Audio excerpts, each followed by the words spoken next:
Pero yung sabi ko nga yung mga pagkalalaki, ano, ibang-iba, lalaking lalaki talaga. Pero yung pagkalalaki nga sa mata ng lipunan, ano nga ba yung katotohanan sa likod ng machismo?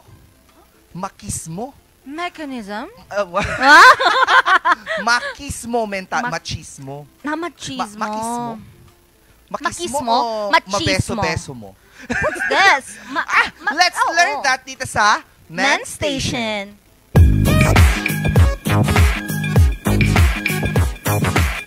Kapag narinig mo ang salitang makismo, ano agad ang naisip mo? Mga construction worker? Action stars na walang takot? O baka naman si kuya na ayaw magtanong ng direksyon kahit naliligaw na? Nakakatawa minsan, pero sa likod ng mga stereotypes na ito ay isang seryosong konsepto na nakaugat sa ating kultura, ang makismo mentality. Nagmula sa wikang Espanyol, macho, na nangangahulugang lalaki o masculine.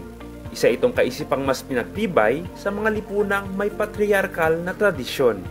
Ang ugat ng makismo ay nagmula sa mga unang human societies. Ayon sa evolutionary psychology, ang kalalakihan ang madalas naging hunters at protectors, kaya't inuugnay ang kanilang papel sa pisikal na lakas at proteksyon.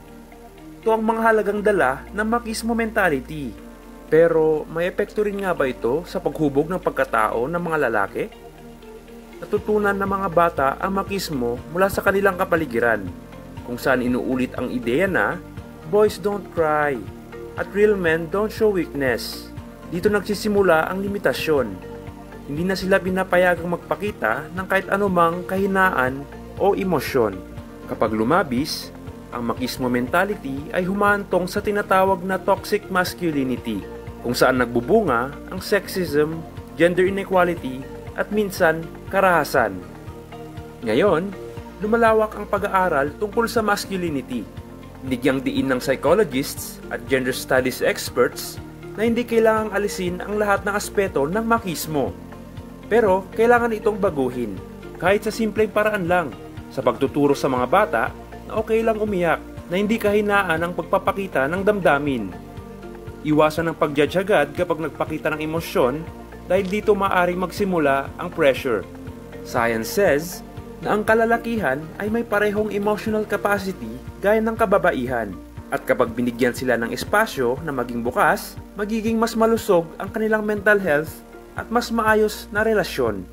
Sa isang lipunan na mas inklusibo at pantay, hindi kailangang patunayan ng lalaki na siya ay macho. Ang kailangan lang, maging tao. Tunay at makatarungan. Dahil napaka-unfair sa mga kalalakihan na tinitignan lamang natin sila as a strong person. Exactly. Na sila lang yung tipo ng tao na dapat sila yung matapang, sila yung malakas, sila dapat hindi nagpapakita ng tears. Kahinaan, Oo, yeah. na dapat ang mga lalaki, sila lang dapat talaga yung haligi ng lipunan. Parang ganun na yung peg. Pero hindi natin alam na behind that masculinity is a soft heart and an emotion that learns how to love, that is ready to care for other people. And thank you. Uy, totoo po yan. Kasi di ba bata pa lang, nasasanay na tayong mga Pilipino na, lalaki ka, iiyak ka. Bakla! Ganon! Oo, natasanay tayo mga ganon. Dapat hindi natin pinapalaki yung anak nating mga lalaki na kailangan matatag. Yung hindi marunong magpakita ng emosyon. Kasi doon pa lang, doon na yung parang magsisimula na mas hindi sila magde-develop, mas lalong magtatago sila, at hindi sila magiging comfortable, and yun na yung magiging cause ng magkakaroon sila ng mental issue, gano'n. Yes. So, dapat kailangan ang mga kalalakihan din ay very open din sa kanilang nararamdaman. Kasi lumaki nga naman talaga tayo sa society na parang dapat ang mga lalaki, pag may problema, sarilinin mo lang yan. Huwag mong sasabihin, huwag mong ipapakita. Dahil kapag pinakita mo yan, that's a weak spot that people will be able to get through and use against you. Ganun yung ginagawa nila. Pero sabi nga ng napanood natin, a safe space for people or a safe space specifically for men to open up is a good way. Hindi totoo po yun. Opo. Diba? Hindi basta-basta kasi mahirap.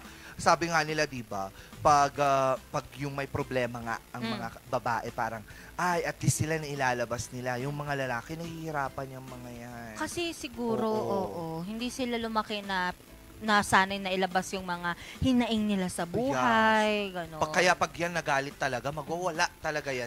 Napupuno rin pala sila. Pero iba rin talaga magalit, no? Oo, iba magalit ang mga lalaki. lalaki. Nasubukan ko yung nakita sa mga lalaking kakilala ko. Oo, not me Okay, Kasi ano nangyari? may open space. Ganon. No. Kaya dapat intindihin din natin yung mga kaibigan natin or yung kapamilya natin, yung mga kuya, kapatid ng mga lalaki, yung tatay nyo mismo. Mga Dapat, uncles. let's understand where they're coming from once na nagalit din sila. And make sure to be a part of that space, safe space for them to grow and foster. Wow, grow and foster. Pero totoo yun, kung yung lalaki naman, pinapakinggan ka, dapat ganun din ang gawin mo sa kanya. Gender equality tayo dito, hindi dapat laging nananaig ang iisang gender lamang. Yes, because there are a lot of genders. And sometimes the door closes and the windows open. Okay. Yes. Yun yung kasabihan natin. Saan galing yan? Doon, sa back door.